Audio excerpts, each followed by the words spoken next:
Good morning, good afternoon, good evening, wherever you're at.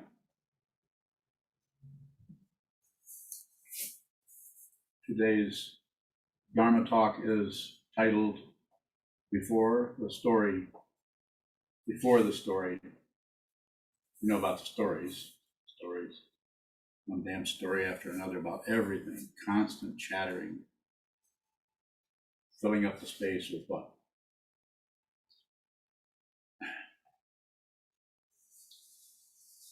They're like security blankets in the form of phrases, of phraseology, just constantly covering ourselves, protecting what? The body-mind complex, which we think we are that. You are not that. As I often say, I'll say again because I want you to approach this in a way to receive it, not to believe it. This is believing. If you believe anything, you're blinding yourself. There's nothing to believe. Although sometimes people use, even teachers use the word belief in a way that doesn't break down things in a way that, or create things that are obstructions necessarily. So a little bit of belief is all right. It's when we lock down on something as a belief, an opinion, a conclusion. Even if the conclusion is relatively correct, it's still a disturbance as far as the spiritual path, as far as complete realization of your true nature.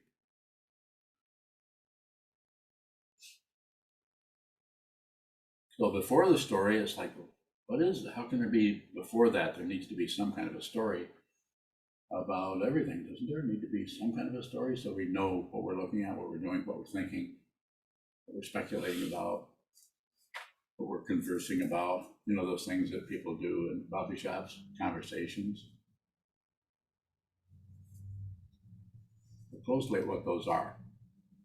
Look closely at when any conversation between you and that other part of your mind. Quite often hear people say, well, part of me wants to, and then a part of me wants to, just deliberately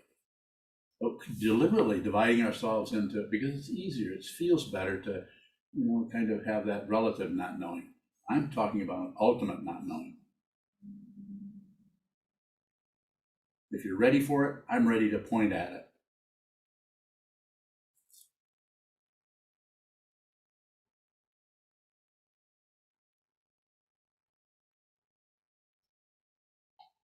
So before the story, there's just very simply put, there's just kind of not much going on.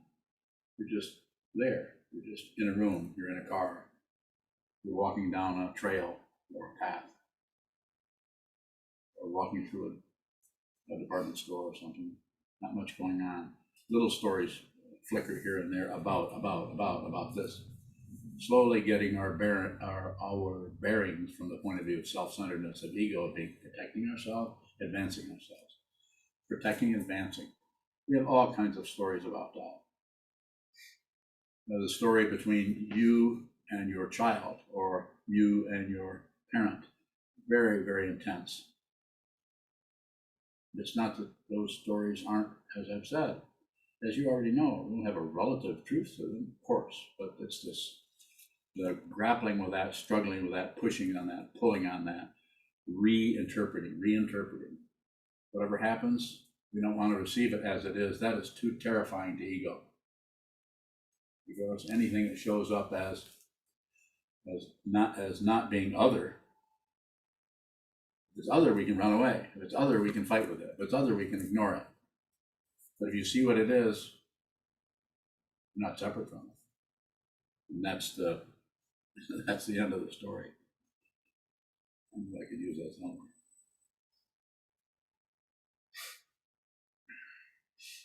Each person is going to practice this in a different way.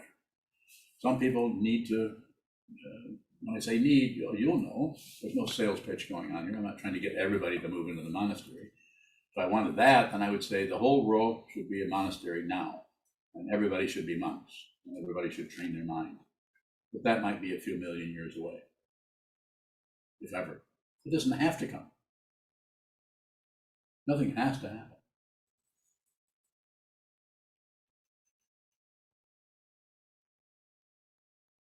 The demand for something else is the issue itself, the demand for something else. A very highly active form of ignorance, something else, something else, something else. We're doing that in our mind. As soon as something occurs that gives us any kind of difficulty at all, we abandon it for our thoughts about it. Is that incorrect? No, not incorrect. We're not doing right and wrong. What are we doing? What are we doing? Just receive, and if you understand this path, just intend. Return to the vow. Return to that very simple structure. Be with all things. No more war forever, as Chief Joseph of the Nez Perce said over a century ago. From where the sun stands now, I will fight no more forever. It was a realized being, at least in that milieu.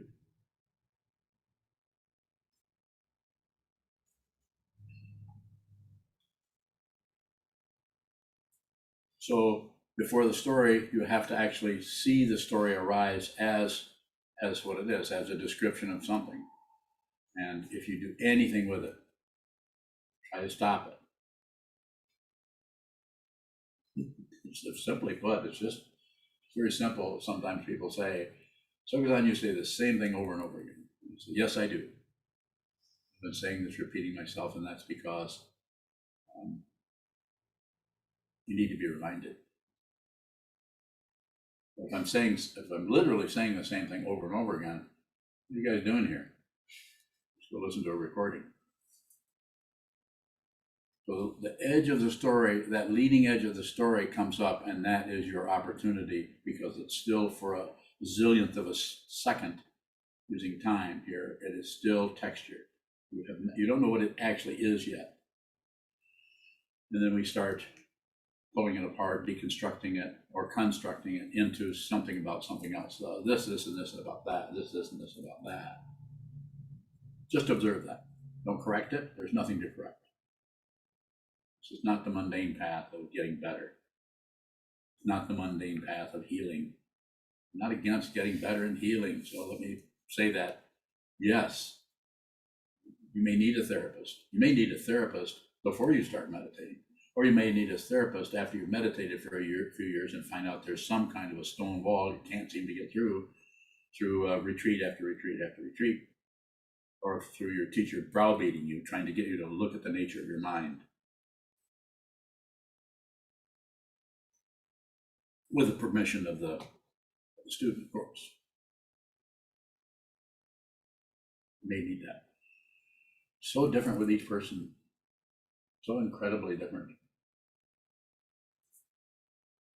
Why it seems that it is very necessary to have a teaching person, a teacher who can meet you in your mind. You might not. You might think they're across the room or across the landscape or in another country or whatever, but that's the function of the true teacher, is to meet you where you're at in your confusion.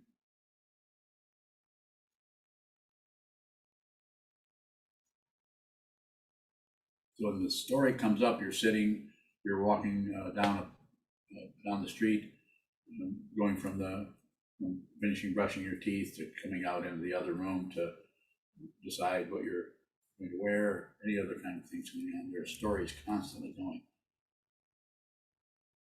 We're not talking about not thinking or not having stories. But when the story comes up, it's definitely arisen. Just don't do anything with it. No editing. Don't do it. When I say don't do it, how do you do? How do you do? How do you do? How do you do?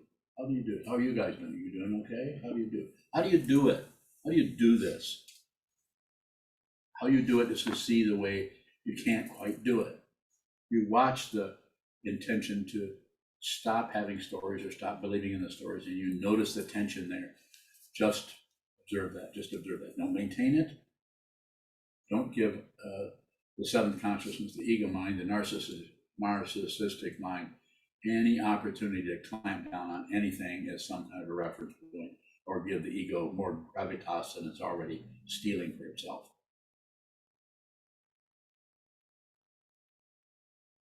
Not easy to do that. And not everyone is really ready to do that. So this is why there's no marketing scheme. At least we don't have one here. We make it available. This is what we're doing. This is what you can learn. This is what we're studying. You want to come and join. There's no guarantee of anything. We're not interested in results. We're interested in, what are we interested in? What I'm interested in as a Dharma teacher is intention, to encourage you to just intend. Don't look and see if you're getting anywhere. You're not getting anywhere. There's anywhere to get. That's the relative model of training or getting somewhere, accomplishing something, doing something in your life. Again, I have to say, don't misunderstand over and over, because it's very easy to take what I'm saying and come to some kind of a conclusion, which is the very thing I'm endeavoring to point at. Don't do that. By watching that you do it. But not against people writing poetry or building ships. Not against any, I'm not really even against war. I just don't teach it. What do I teach? Fundamental level of what this is, your mind, not the mind of someone who is already so ensconced in their beliefs, their opinions, their hope, and their fear that they're building battleships. To go and actually protest something that is, it's like protesting a volcano. Might look good to yourself, your ego mind, at least you're doing something, or to others saying, oh, how brave, protesting the avalanche of capitalism. Don't bother. Been around forever. The intense greediness of society. This is why we have monasteries, why people go to mountaintops, why people just had enough of this. But this is more than just, I've had enough of this. This is, how do I see what is fundamentally true for myself? How do I see for this person, for this parent, human being? You have to look at all of the discontinuity, all of the garbage, and all of the confusion, the delusion. You have to look it right in the face without accepting it, rejecting it, or shutting down. Again, 3 poisons. And you do that through just intention. Return to the cushion, return to the cushion, return to the Buddha, return to the Dharma, return to the Sangha, over and over and over again.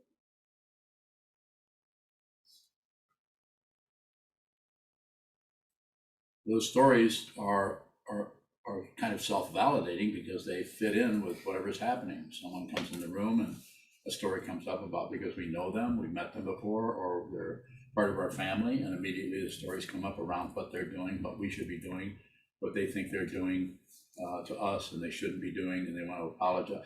I can just go on and on, as you know, as you can, we all can. They're everywhere. It's not about getting rid of those. It's not about being some kind of separate being who no longer has any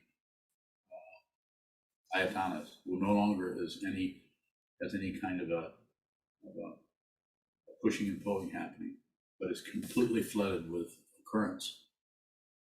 Completely flooded with the occurrence, with no agreement, no objection, no shutting down. This doesn't mean the story isn't there. It's just that it's unreal. Even if you could substantiate the validity, the relative validity of that by saying, yes, they did do that, or yes, I do have lung cancer and I'm dying. Find out, because those kind of things, if nothing's happening now, yes, we can meditate and go to the store and health is pretty good, but death comes without warning. This is not meant to be a threat or negativity or nihilism. It's just the truth. Human beings live, grow old and die, sickness, aging, and death. I want to take a look at that.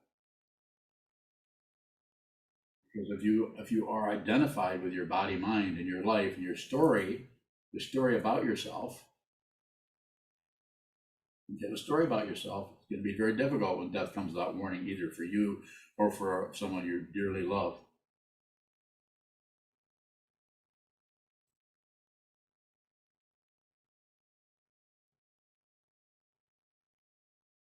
So we look at the story that gets triggered by this happens, that happens, then a story arises, a description or even a judgment or an opinion. We observe that floating to the surface of our mind and spinning around, and then we add on I shouldn't be thinking that's incorrect.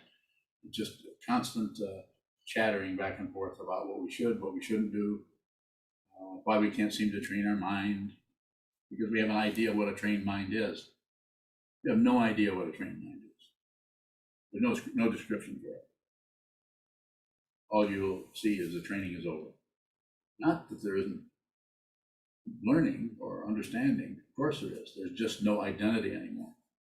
Identity has not gone anywhere. It's just been seen through.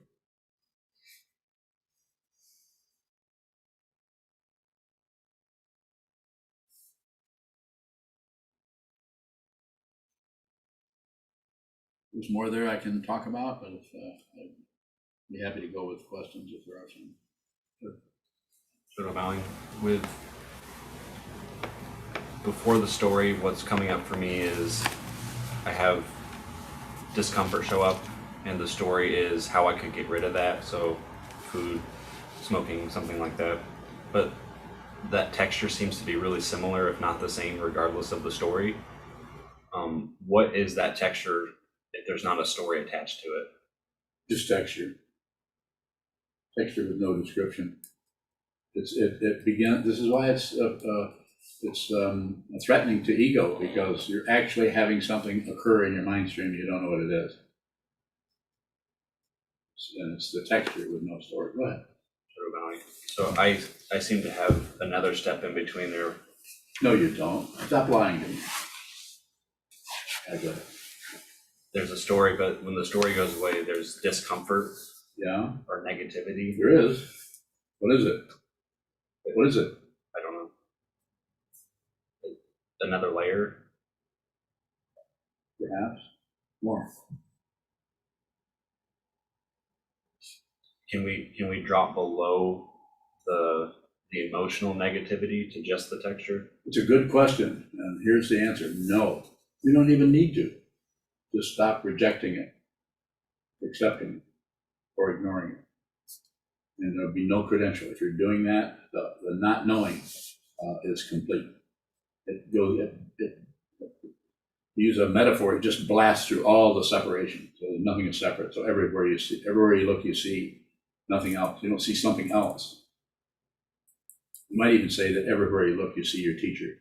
Not this old man, but you see the teaching showing up everywhere, because the teacher has been pointing to it, and you've finally stopped ignoring it. More? Further questions?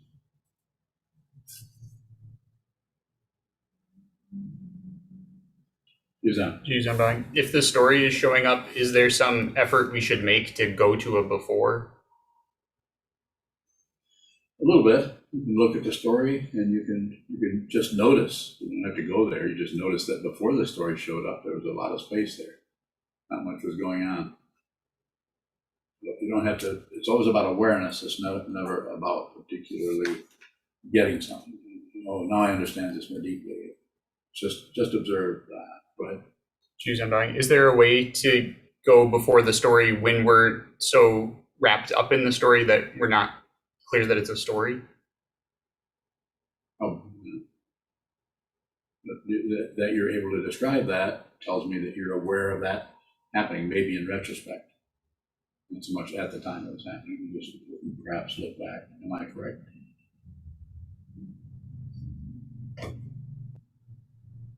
So this is why it's so necessary to just return to the intention, return to the vow, the Buddha, the Dharma, and the Sangha, the Bodhisattva vow to be with all things, save all beings, put others before yourself. There aren't any others, but you need, because we're stuck in the otherness, you need to start to do that, but with others, toward others. At the same time, we have a teaching that says there aren't any separate beings. The separation is intense, and look over all of the planet, intense warfare. We're actually destroying the planet just because of the tension between everything. So you might not be able to do that to save the planet, so to speak, but that's we can look at that. You need to, if you already are working in that area in some way. The most important thing you can remember if you're listening here is to train your mind to see clearly, so you're not looking at your ideas of things, you're not looking at the story about something, rather than what is actually there. There's not just a story that shows up, is triggered, dependently arisen by what you're pushing, pulling, and turning down, or turning away from, but also deeper and deeper levels of that. Does someone who sees what this is still get wrapped up in a story? Good, because there's no preference anymore. So the dependent origination still continues. They still have the same quality as any other human being, except there's no more conflict there. And the identity is not tied up in that particular being. If there's any identity at all, it's just not separate. So everywhere you look is your identity. There isn't anything you're separate from. You're separated because the body's over here, but they're not separate. You're fundamentally not separate. If you see it, the war is over. And you may teach, you may not. But what is before the story pointing at for a realized being that's caught up in a story? to paraphrase you. In the example of someone who sees what this is getting wrapped up in a story, what is before the story? No story.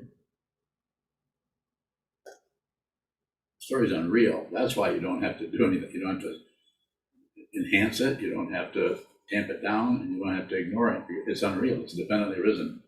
It looks like separation because of our mind that picks and chooses. It wants something better, something worse. And it's not that there isn't something like that going on. It's just, it isn't that we don't make decisions about things. So I'd rather have this, and yeah, this looks okay, but you know, I think I prefer this. So we're still going to do that.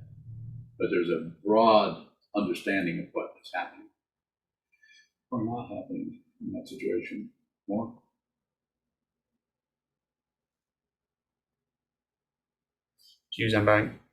Yesterday, you had a bite of ice cream, and I asked you, how can you have one bite of ice cream?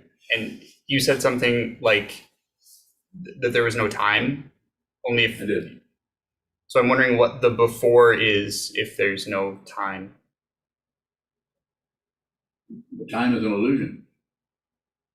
So it's not that you can't do something that is addictive, that is a little bit more powerful than Chunky Monkey. There's nothing, you can't do something that will just take you and make it just impossible for you to stay away from it. Like some of these drugs that have been out lately, they're so addictive.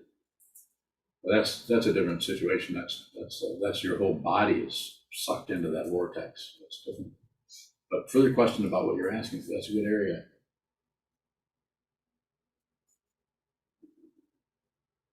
It really is, because you don't actually have to have any more. You didn't have to have that. You know, compulsion. But this, don't misunderstand, this doesn't mean that, oh, I've got control of my mind. I don't have control of it. There's no mind. There's no mind. If there's a mind, then there's going to be that kind of compulsion or to get something and do something else. It's just that you don't have any demand for anything anymore. So therefore you can fundamentally enjoy yourself. So I can, my diet is very clear, laid out a certain way to try to provide some health for whatever's left here. And it seems to be working extremely well. But some idiot brought Chunky Monkey and then put it in the damn freezer, and it's about 3 feet away from me, and that's my story. So, but there's no fear of eating, having a spoon of ice cream and thinking I'm going to eat the whole container. I mean, I might, but I also might do that. As you know, there's what is the cookie story everybody likes to, that's what Uno's laughing about. Trying to, we know you really are. This was a few years ago. Whose cookies were those? They were in our freezer, but I was supposed to give them to my boss. Supposed to give them to your boss when you're working. And I found them, and there was about how many? At least a I dozen. ate them all. But it's the same thing. There's no control happening. I don't know how else to say it. But if you listen to that, if you have questions around it, it's very, very important. It's not something you can accomplish. There's no person, so therefore, if the addiction itself, if there is one, is also dependently risen. You don't have to join anybody's circus or anybody's Coney Island of the mind. Lawrence Ferlinghetti won't mind. Yes. So what's happening in the teacher-student relationship when there is more of a tightness on that situation, like an addiction? Like when I tell you don't do something, it's just I'm functioning as a part of your dynamic. You can't see, you're not clear about it. And I see that you're not clear about it. So I say, no, you can't drink. Whereas someone else, in the monastery, we have a brewery here. You want to go there? There are breweries, but we don't. So we do it. It's situational. So one person, if I talk to them, if they say, "I can I have a beer in my wherever I'm at in the monastery complex in one of the buildings," and then it depends on who that is. I might say, "Yeah, that's all right." I know that person. I know how their mind is. Know what they're dealing with. I also know what you're dealing with. So therefore I say no. But that doesn't mean that tomorrow we won't go down to the local pub and get loaded. That's possible. That's possible. Unlikely, but there's no boundary. There's no, it's not a bragging point. Oh, wonderful Sokuzan has no walls of the mind. No, you don't have them either. They're illusory, and they are controlled and supported by hope and fear. Hope for something better, fear of something worse, simply put. You want something else?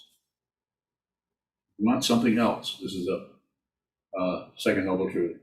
First noble truth is suffering. Life is difficult. Really hard. And for some people, they might say, well, I don't see any problem, like you sometimes say. Everything seems to be okay, but here you are a monk. Why would you do this if there weren't some kind of understanding of the first noble truth? And then, of course, the second noble truth is, why is there suffering? Why is there difficulty in this human realm? Because we want something else.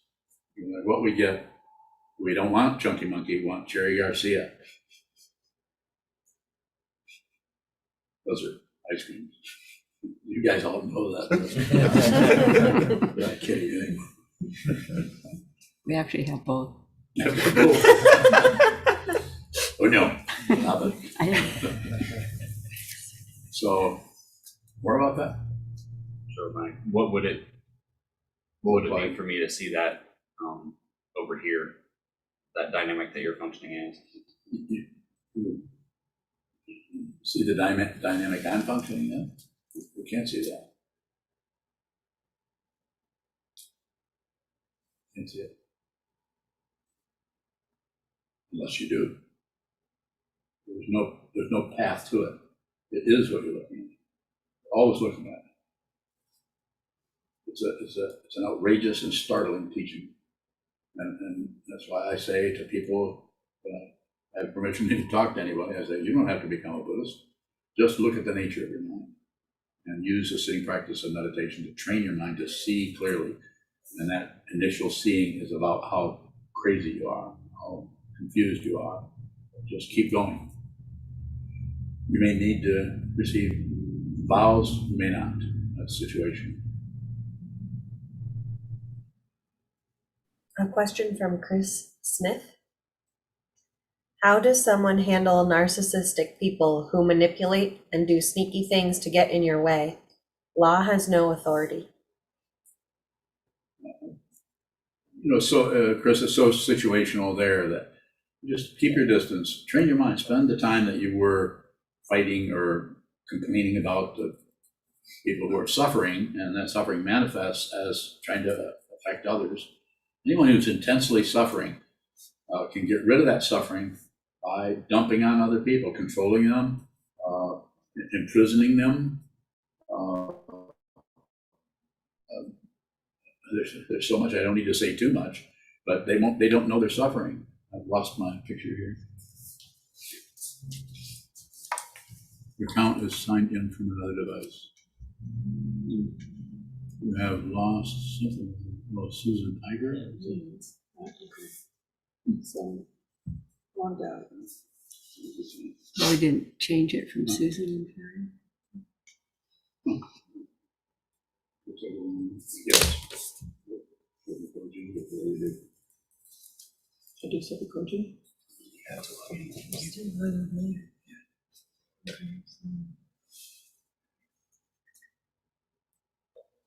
Can take a break. Oh, we're back. Or we're back. One of the two. Mark Bowing, there's a question from David. Okay. How would you respond to someone who is deeply attached to their emotional afflictions? Bowing. Again, I keep saying situational because it's so true.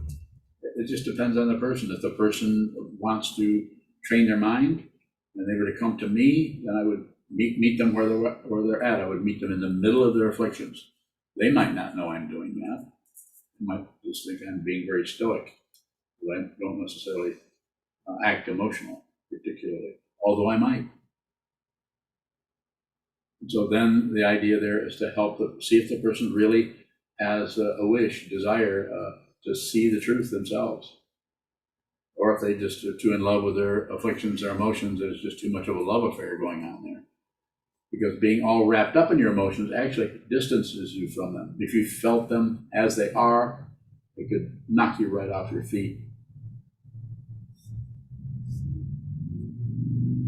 And so I would meet the person where they're at and see if they wanted to train their mind or not. If they didn't, I would say, well, good luck. Whatever, it would be very situational, but no advertisement, no promise. So that's a mundane world, not interested in that kind of a dynamic at all. I have too many people that are willing to and wish to, train their mind to see the truth themselves, which is what the Buddha did 2,500 years ago, as we understand it. Go ahead, Mark.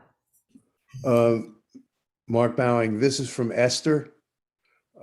Esther Bowing, when you talk about dependent origination and seeing that we have no control over a particular situation, which all makes sense to me, it sounds a lot like accepting, yet you say don't accept. How is this different from accepting, Bowing? Well, now, Esther, listen very closely. So, accepting it this is what happens in the mind stream, is the ego feeds off from, I'm just accepting this. And it will get a little morsel of congratulations out of it. I've just learned to accept this. So it tends to shut down. It's one of the three poisons. It's very subtle. Ego, self-centered mind it gets its nutrition from that. It keeps living as an ongoing illusion of me, and my stuff. But looking at what arises, dependent origination, doing nothing with it.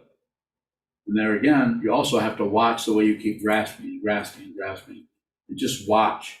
Rather than let go of something, I say, look very closely at the way in which you have a hold of it. Look at the fixation, not just stop being fixated, even though I might have to say, don't grasp. But don't grasp, I know you can't stop grasping. I can't. I'm grasping this.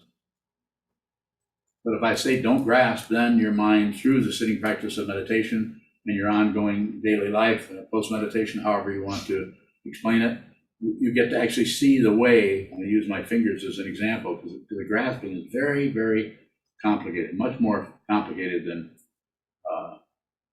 8 fingers and 2 thumbs. It's much more complicated than that.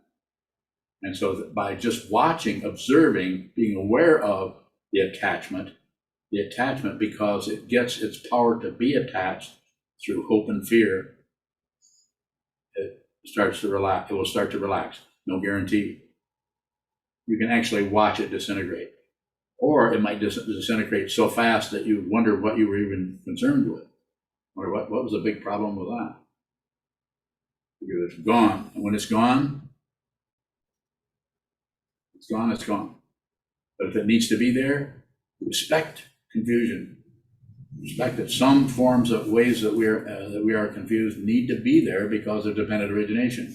But you just didn't pop up, like I would say about myself, I didn't just pop up 80 years ago. This body mind did, but who this is has been around forever, and so have you. It's not a credential, it's just the truth. If some of that confusion has to be there, is there a way we can appreciate that? Yeah, good word, just appreciate it. Just notice that some things have fallen away since you've been practicing here for several years. Some things are not really so bothersome anymore that might have been before. There's other things that are still kind of hanging around. Some of them are like a choke collar. Just, yeah. So, and what am I saying? Fight with anything.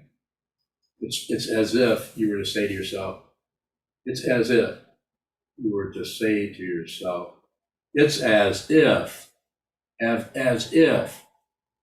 you were to say to yourself, I don't care if I have a choke collar or not. It doesn't make any difference. As it says in the Tibetan tradition, I think it's in Teach 7 Points of Mind Training, but it might be somewhere else because I have a scattered memory sometimes. But if it's better for me to be sick, let me be sick. If it's better for me to die, let me die. Better for me to live, let me live.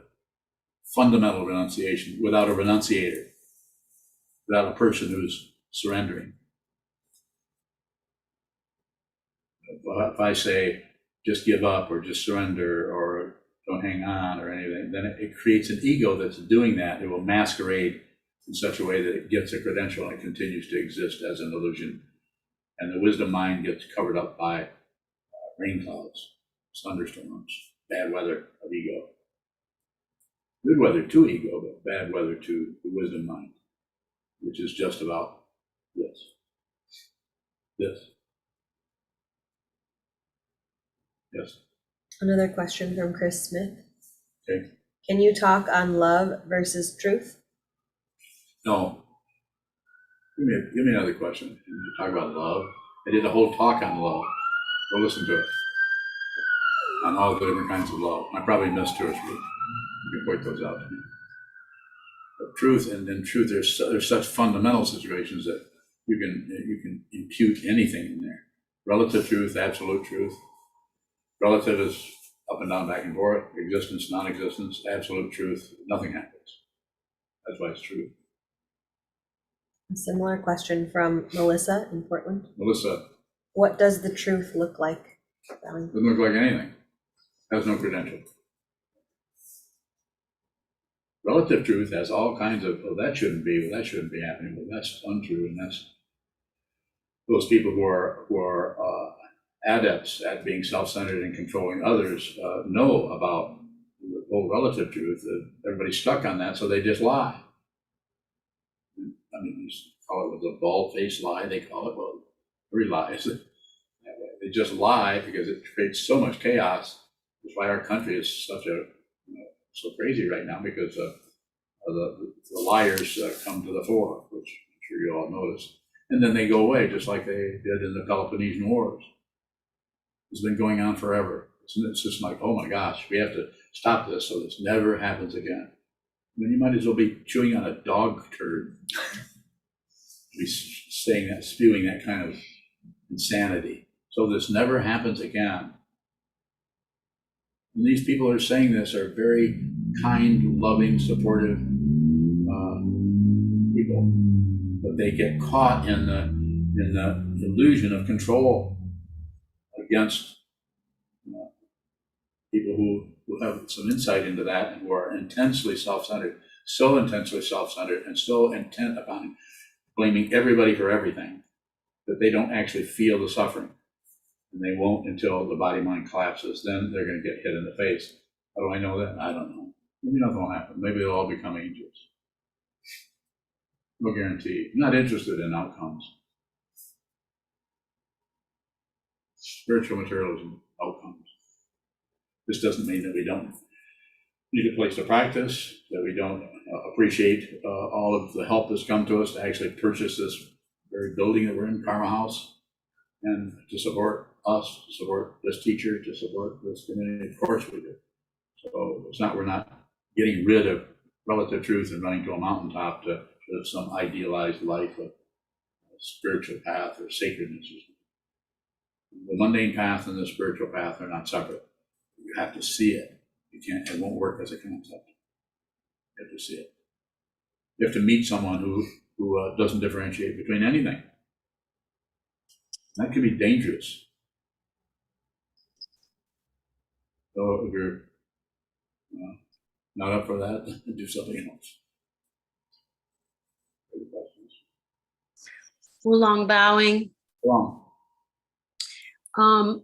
When you are observing somebody's story and there's a history, there's a relationship, and sometimes, years of observing certain things of this person and knowing certain things can lead to an understanding and more of an open. Other times it feels like locking them into a certain thing. Well, this person usually does this and behaves this way.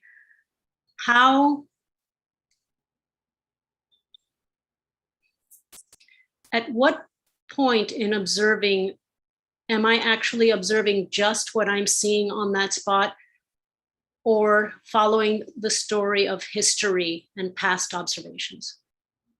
Good question. The differentiation there will be usurped by ego if it possibly can do that. You'll write books on it or something, or come up with some kind of theories. Not wrong, relatively may be totally correct. But there won't be any conclusion there. There's a conclusion, any kind of conclusion. Like I sometimes say, if you think you're awake, you're not. The very statement, because it is not a state of mind. It is mind. It's even beyond mind.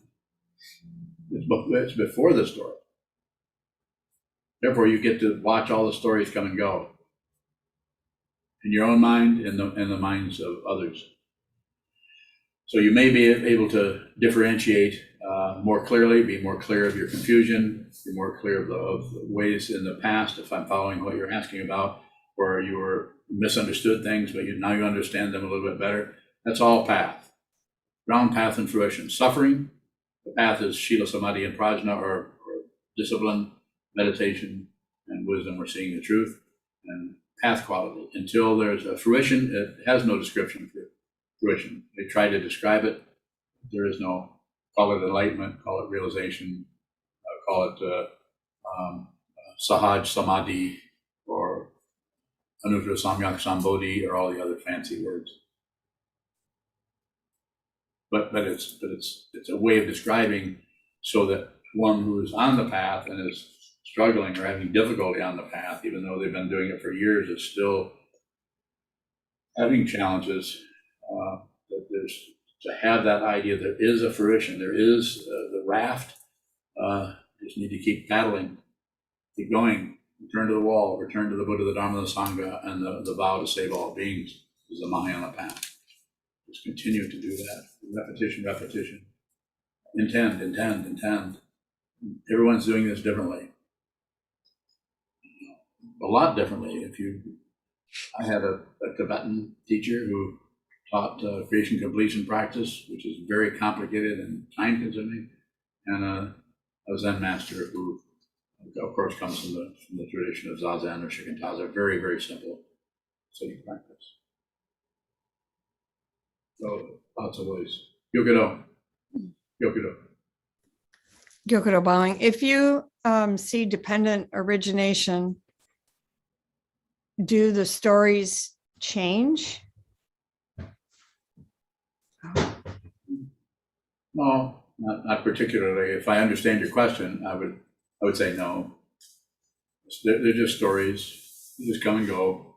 They show up. They hang around for a while. They don't attract much in terms of.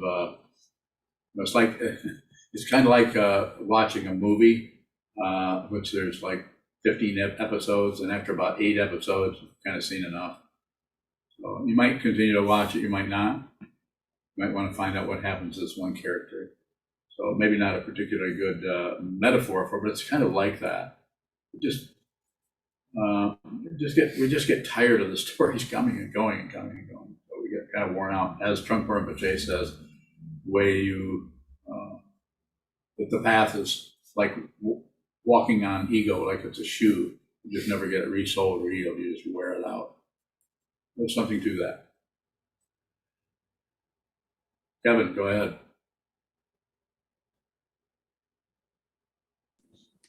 Kevin Bowing. Earlier, you mentioned when we talk to ourselves or talk to others, saying part of me thinks this and part of me thinks that, and so on, which I frequently find myself doing, perhaps as a double Libra.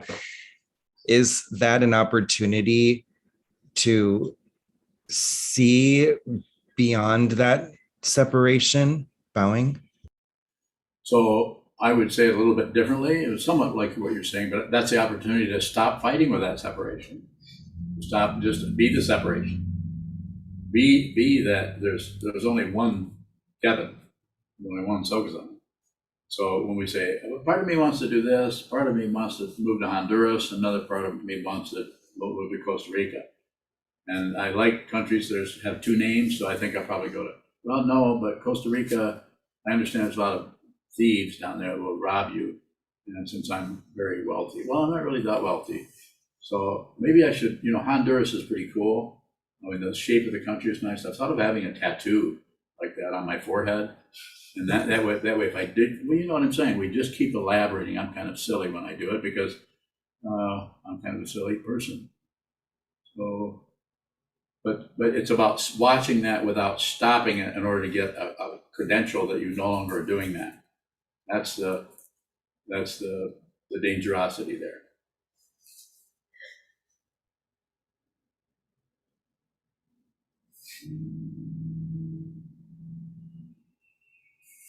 A question from Cameron Youngs. Cameron Young.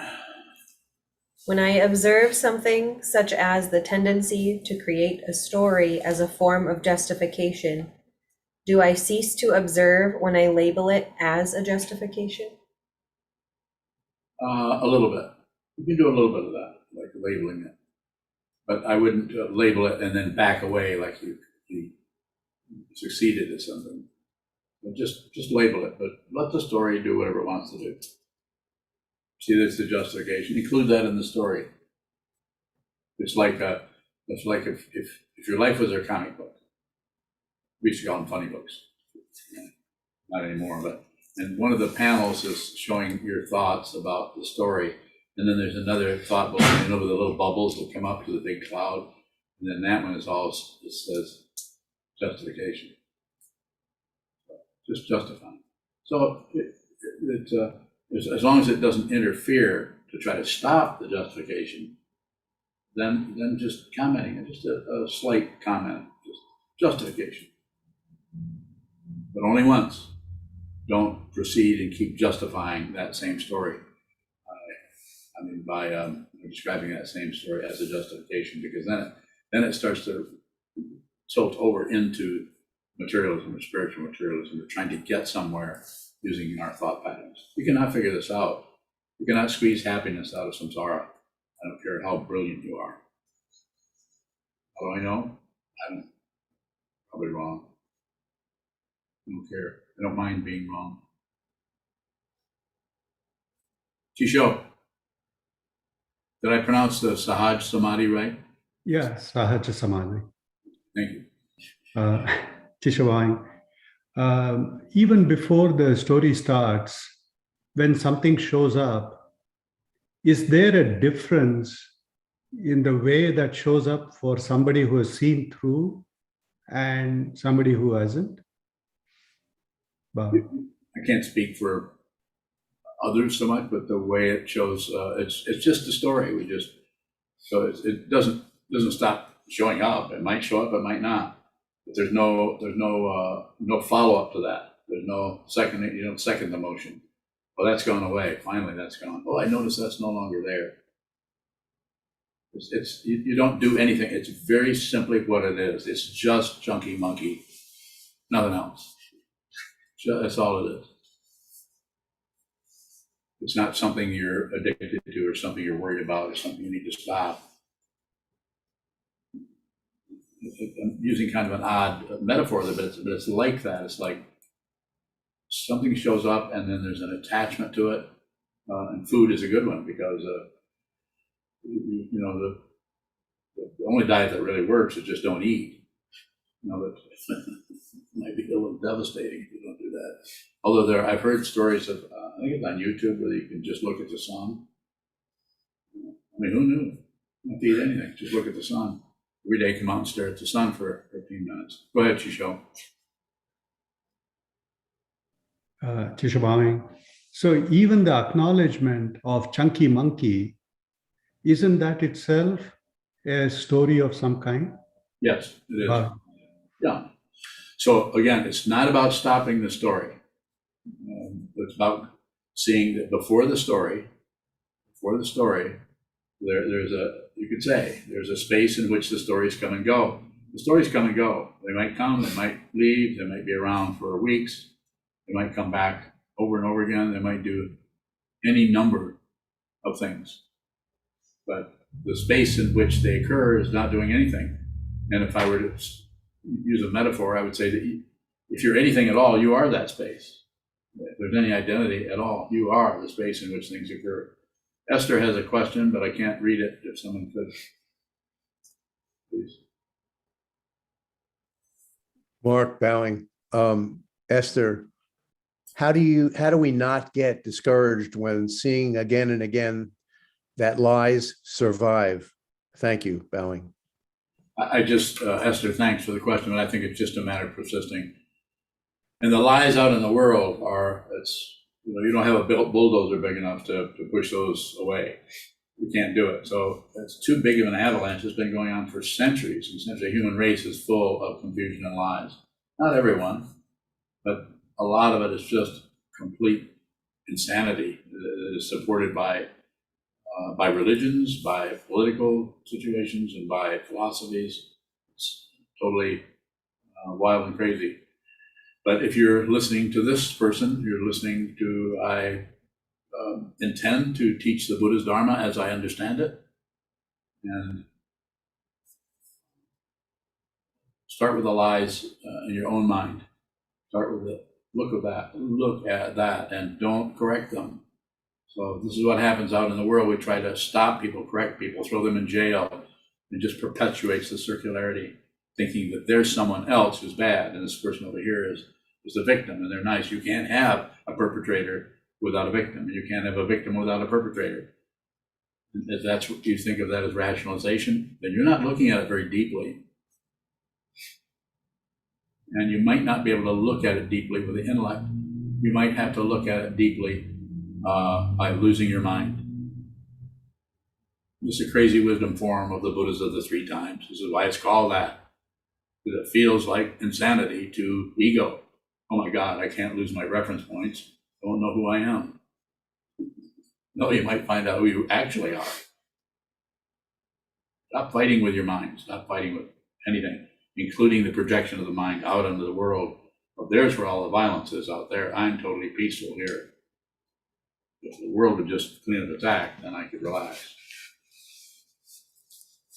I'm not accusing you of anything, Esther. I'm just saying that don't ignore what's happening in the world, but also don't use what's happening in the world to go into some kind of a dynamic that is just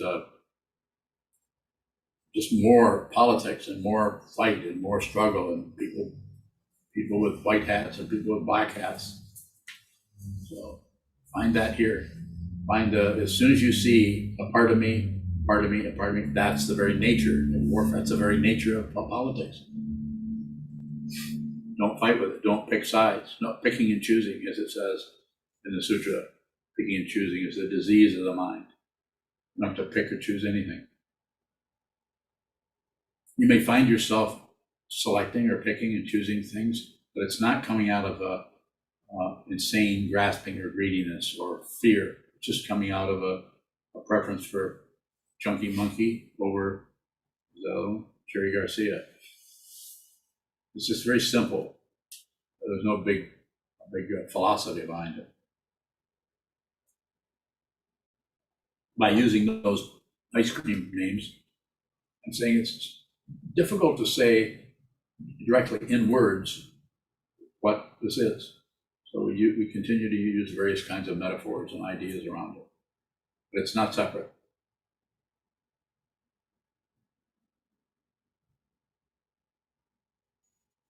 Any questions? No question. I know you had one, but forget it. Wanda bowing. You say you meet us in our confusion. I do. How do we receive that bowing? There's no words for it, but you're doing it. Everyone in here is. And I can't say that for everyone on the Zoom screen, but there's got to be some kind of connection, or you would not be here. You're just here because you have nothing else to do, unlikely. Yohong, you have a question? Yuhong Baoyin, how can I look at the difference between how fast I caught up from the story and how slow I caught up from the story? Baoyin. You know, just your question, Yohong, just your question tells me you're doing that. It's just, but it's, your question is, it's like, it's to you to change the metaphor from a story into walking up a mountain. It's like you're asking, the teacher is everywhere on the mountain. The teacher is the mountain. Or the teacher is anywhere on the path that you turn and ask the question. There's the teacher right there. And this teacher is telling you, keep going. The nature of your question tells me that you're on the path, but you're not sure what's ahead of you. And I'm saying, just continue, return to the wall, return to wall gazing, return to the Buddha, the Dharma, and the Sangha. Whether you do it officially or not, that would be up to you. That's your particular karma. But since you asked me the question, and I say, as the teacher, I think you have asked me to function as your teacher, as I recall, and that's where I'm coming from. I'm telling you, I'm not saying don't worry about it particularly, but I'm just saying, the very question that you're asking me, how do I, you're doing it. You're just not getting the kind of result that your ego mind is used to getting from the materialistic orientation, getting better, improving. This is why I don't teach meditation to try to improve. Though when I teach when I've taught in drug rehab situations, I have a different kind of situation there. So then people are not necessarily going to become Buddhists. So I have no interest in, proselytizing. Although I'm a monk, so some of that's going to show up. But basically, get to know yourself. And so if you have the Buddhist path, it's a lot more support. There's a lot more support, and it's more extensive. But someone could just sit down, face the wall, and not be quite so, might not have quite so strong a belief in their ideas, their opinions, their judgments of others and themselves. Other questions? Yuhong Baoyin. No. Yeah, I have another question actually. You often say that put others before ourselves. If there's no self and there are no others, what do you mean put others before Just use ourselves? just use the illusion of others. If you believe there are others, more than likely, I think there are. Just do that. Use the structure of the stage play. You're on stage. It's a play. It's unreal, but it sure as hell looks real. You just go ahead and relate to the things as they are, as they show up, or as they say they are. You don't have to convince anybody of anything. But yeah, just it's unreal ultimately, but relatively it's real. Meet it in the relative reality. This is a start. This is called the path. There's a ground is confusion and suffering, otherwise we wouldn't be here. And the path has all kinds of aspects to it, and one of them is return. Use the structure of the three jewels, the Buddha, the Dharma, and the Sangha if you need it. If you don't, then do something else. I'm very biased as far as I think. The reason I'm biased is I would not be here if it had been for two incredible Mahasiddhas, Dharma teachers. So, Sokuzan. Soker and bowing, in the teaching of the skandhas, where does the story show up and where are you pointing to as before the story? Bowing? Yeah, so there's form, feeling, be kind of literal about it, form, feeling, a perception out through the sense fields, concept or the thinking process, and consciousness of the six sense fields and their objects. So it's a pretty complicated mess of stuff happening. Perceiving, conceptualizing, relating to the body, being here, giving us the feeling of solidity of being somebody right here. And so the first one is, of course, the form, and all the other four are basically aspects of consciousness, of feeling, perception, concept, consciousness. And so see the space between those. Don't get rid of those, but see that there's a tremendous amount of space between perception and concept. Tremendous amount of space between the body. The body has its own unique, it's self-existing, its own unique presence in the world. That's why it's so damn convincing that we are this body. So this is why awareness practice looked at form, feeling, perception, concept, consciousness, or memory and consciousness, another way of saying it. Look at them closely and notice that they don't need, they join together in a sense like little children holding hands so they can be somebody. But perception by itself is perception only. This is a teaching, this is a Yogacara teaching. There is no duality, there is no other, and there's no self. There's just perception. There's also just body. There's just feeling, just thinking, just the six sense fields and their objects. Just that. They don't hook up to structure some kind of a belief in a solid being and support that. Not easy. You can't really do this. You start out with the intellect, and we start out with the thinking process, and we go through and move it around and try to look at it, but eventually it has to be done with the awareness, for lack of a better word.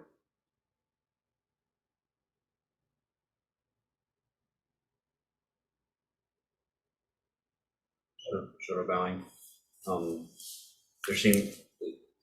It looks like a story can come up, but then that's for me not as much as the issue as when it's like constricted or really tightened around, and then the belief kind of shows up with that.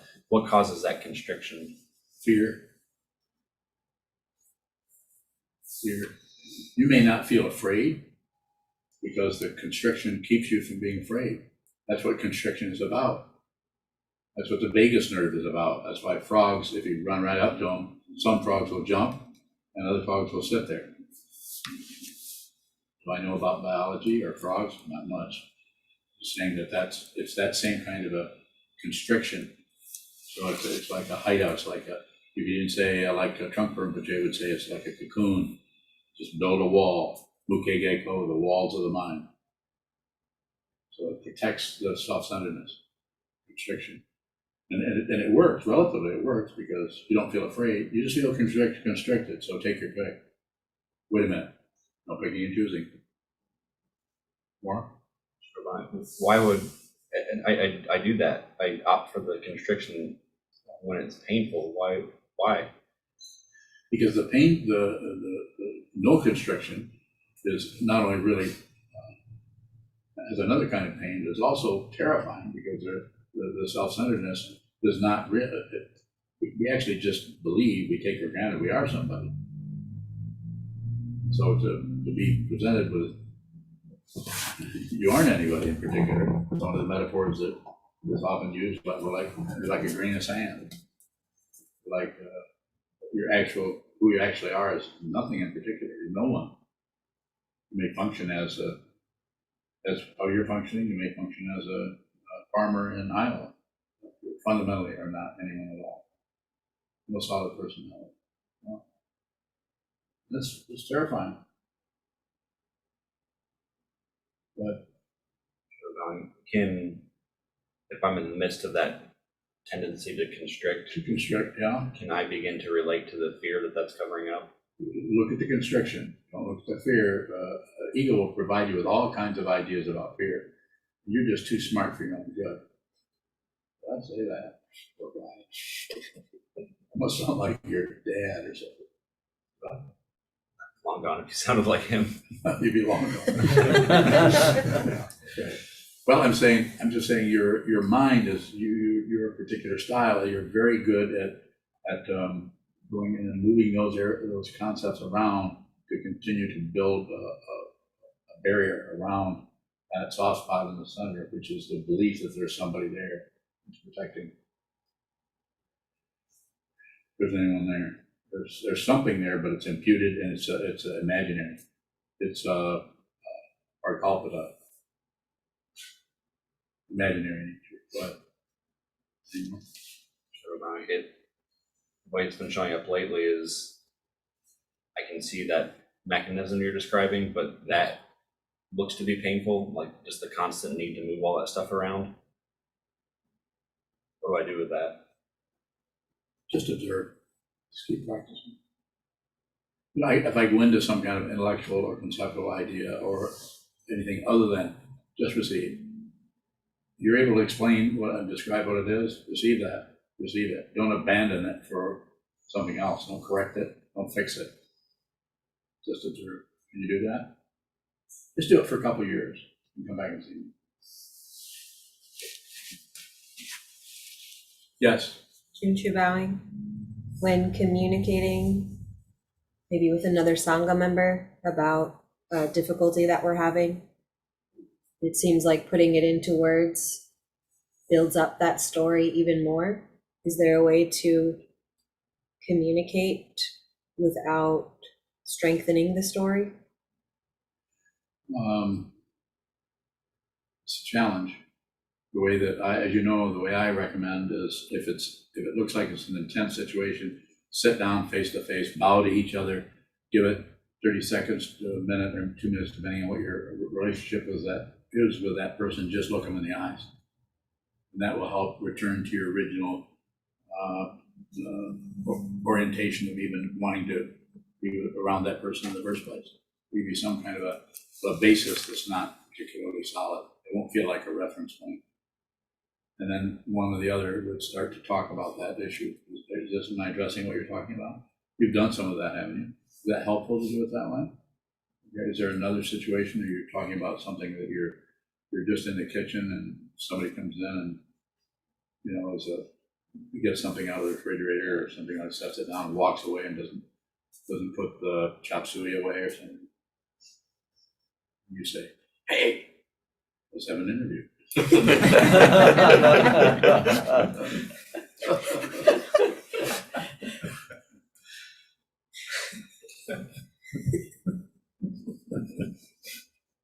can see you doing that. So in other words, to make sure that the container for the communication is very strong, especially when there's an emotional kind of reaction happening there, rather than just blurt something out to somebody, you could. So if the other person is not a meditator, you could just ask them to sit at the table for a minute and say, and if they immediately start to talk or to defend themselves or say, well, say, give me just a minute, let me just settle down here. And if you say, put it on you, tell them to settle down, but just say, let me just settle down. Don't drop your gaze to the floor, but drop your gaze away from their eyes down to the tabletop. And then you'll know intuitively, when you can raise your gaze and begin to say, I would like to talk to you about trying to cooperate more with the jobs in the kitchen or whatever. Then the person, because what you've actually done is you've given them something to receive, your body, not shutting down, but just dropping your gaze so they get to look at you. So fundamentally, we're not separate from each other. So when one person begins to practice, the other person does too, whether they know it or not. That person is starting to train their mind just by watching you do nothing. So you kind of situationally, not trying to, don't recommend that they meditate, that's going too far. But they know you meditate. You could say that, just set it up, say, I really need to talk to you about, just, can you give me a minute? And they're sitting at the table you're sitting, and just drop your gaze for them.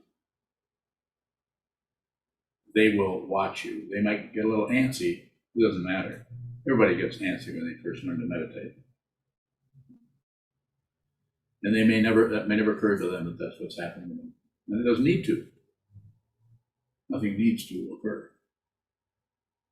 More. Where are we at? You have a final question out there? I don't know what the time is. Yuhongbaoing, Yes, go on. you often say no separation. So the spiritual path and mundane path is not separate. So personally, I feel like my spiritual path is based on the mundane path. It's manifested through the mundane path. That's what I understand right now. So my question is, fundamentally, is there a difference between me doing lots of things daily and a monk in monastery just doing carry the water, chop the wood? Fundamentally, is there a difference? Well, fundamentally, no, not different. So, yeah, not different. You have a further question around that, I respond to it. I feel like there's more to that than what you're asking about. If so, if not, that's fine. Yuhongbaoing, yes, I do, because you mentioned that just look very simple. Just chop the wood, carry the water. However, you also mentioned that, if I remember correctly, you mentioned that each experience is also different. So I'm just wondering that through the simple repetition with each time difference, whether it's sort of similar as the mundane path for me is doing lots of things daily. If I understand your inquiry correctly, then I have no other response other than yes. Let's continue. Very important for you to continue. The intention. Try to reflect on that a little bit. The intention. It's the intention to wash the dishes. It's your intention to prepare a meal. It's your intention. Of course, we have what we call a result, but in the spiritual path, the intention is what it starts to move us from the mundane path of I do this, this happens. I do this, this happens, which is the pratitya samutpada or dependent origination. Now we're going to go into a situation that actually transcends that relative. And so just keep going. It's a matter of continue to ask questions, and continue to meet with the teaching, the teacher of the teaching and the community, as you've been doing for the last year. Yuhongbaoing, I think I really want to ask is, for me, is I have a desire and inspiration to practice one day in monastery. However, for my situation now, I'm not able to yet. So I sort of have the desire, could be the spiritual materialism to achieve or want that attainment. Well, that's okay. So several people occasionally mention they'd like to come here and visit. So perhaps you could do that. You have 2 children. You could maybe arrange it so that you could come here to visit for a couple of days at some point. You're not that far away. I mean, you're away, but you could certainly get a little bit of a taste of it like that before you adopt your kids out. And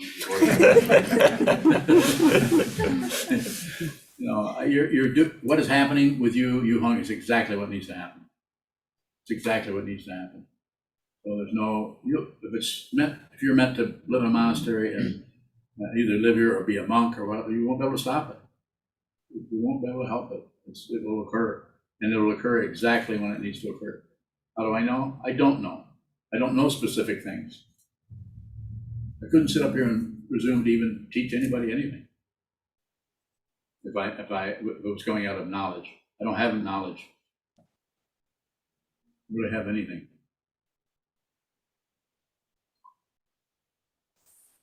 Thank you. Bye. Thank you for the question. Are we at the end of our sojourn? Okay, so we'll dedicate the merit.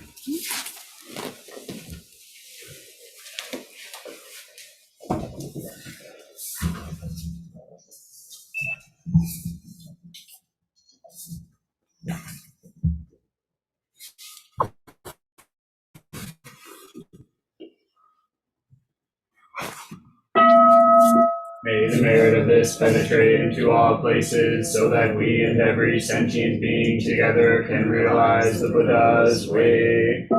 Ji-ho-san chi-shi-fu, shi-son-bu-sa mo-ko-sa, mo-ko-ho-ja-ho-ro-mi. The 10 directions, the 3 worlds, all Buddhas, all venerable ones, Bodhisattvas, Mahasattvas, the great Prajna Paramita.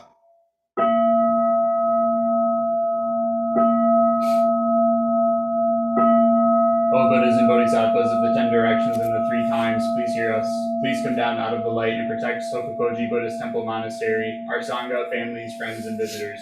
Heal everyone who is unhappy, sick, or suffering.